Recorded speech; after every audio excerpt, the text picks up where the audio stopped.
Hi guys, this is a truly bizarre video that the former deputy leader of Reform UK, Ben Habib, put out ahead of a vote on a private members' bill expected to take place on Friday. This video is strange for a number of reasons. First, Ben has parted ways, it seems, with Reform UK, so I don't think this video is directed at them. The video can't be for TUV MPs, well, because there's only one of them and he's the one putting forward the private members' bill. Now, there are a few Tories and even the odd Labour headbanger that have already thrown their support behind the bill, so there's no need to canvass them. And finally, Ben complains about something here that he voted for himself when he was a member of the European Parliament. Have a listen. Hello folks, this video is aimed at anyone in the country who cares about the United Kingdom, the constitutional integrity of our country. If you care about the union of Great Britain and Northern Ireland, please watch this video. There is a crucial private members' bill going through Parliament on Friday. It's being brought by the leader of the traditional unionist voice, a gentleman called Jim Allister.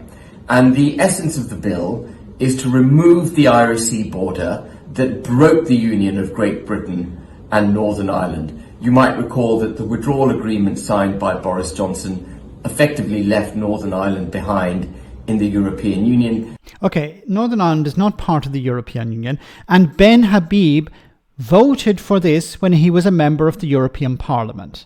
So he's criticising Boris Johnson, but he actually voted for it himself. Now, what is Jim Allister presenting as an alternative to the Irish Sea border? Well, nothing. He's not providing an alternative. He just wants to get rid of the Irish Sea border. And we became the first country in history to voluntarily partition itself. The purpose of this bill is actually to recreate the integrity of our country. It is therefore of vital importance that your MPs vote in favour of it.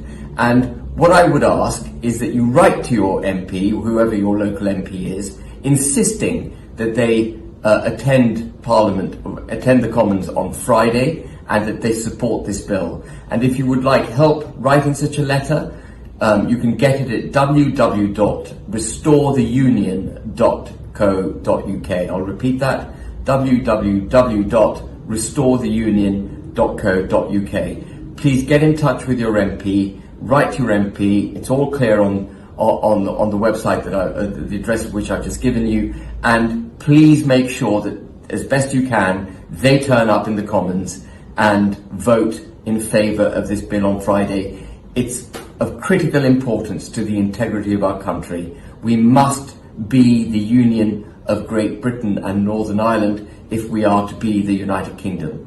Thank you very much.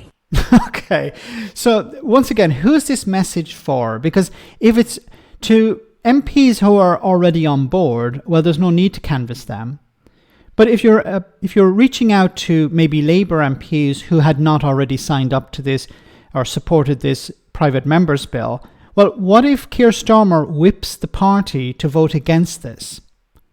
Do you think these Labour MPs are going to risk losing the whip in order to satisfy Ben Habib and Jim Allister, both of which are Brexiteers, both of whom were told that Brexit would be a bad idea for Northern Ireland, but ignored that advice anyway and went along with it? Even some Tories, the Tories are probably likely to be whipped to vote against this, because this would be undermining the Windsor Framework. Both parties overwhelmingly supported the Windsor Framework when Rishi Sunak put it to Parliament, 2 years ago or a year ago. So it's not going to pass. Like, the people you're reaching out to, Ben, either already support the idea, or if you're trying to reach out to a wider audience, I'm trying to get my head around this and I can't. It's a struggle. If you're a Brexiteer, you obviously don't care about Northern Ireland. Because you knew what you were voting for, you knew that it would damage the union. But on how many occasions has this been brought up? And Brexiteers' response is, we don't care. They would prefer Brexit over the union. So Jim Allister and Ben Habib are trying to convince people who don't care about the union that suddenly they have to care about the union. They have to write to their MP, and this MP has to defy the whip, likely, to vote for something that's probably not going to pass anyway. Now, I know there are some stupid MPs, but I don't think there's anyone that stupid who's going to defy the whip to satisfy something that's likely to lose. Let me know in the comment section, guys, what you think. As always, your comments are greatly appreciated. Thanks a lot.